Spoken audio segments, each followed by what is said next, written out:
السلام عليكم ورحمة الله. مرحبا بكم في قناة طبخة مع عزيزة.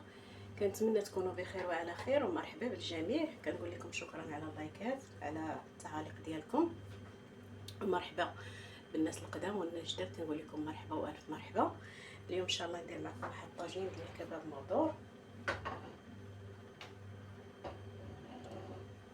عندي هنا نص كيلو ديال الكباب، تقدروا ديروه باللادان ولا بالدجاج اللي كاين.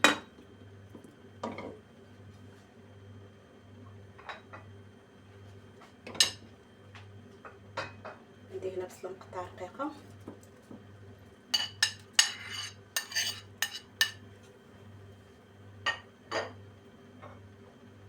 عندي هنا 4 طريف ديال الثومه، هنا معلقه كبيره ديال القزبره المعدنوس،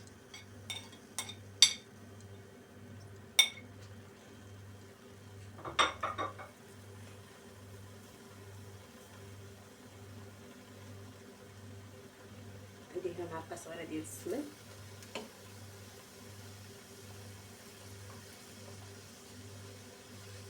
غادي ندير الملحه،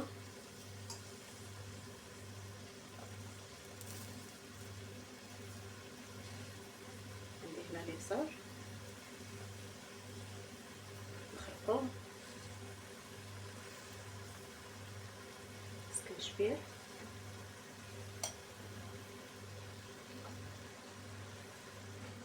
هنا غادي ندير الزيت،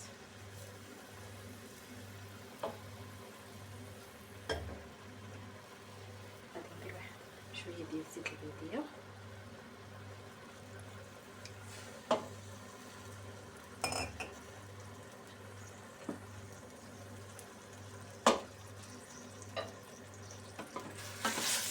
غادي نخلط كلشي ونخليهم حتى تشحر.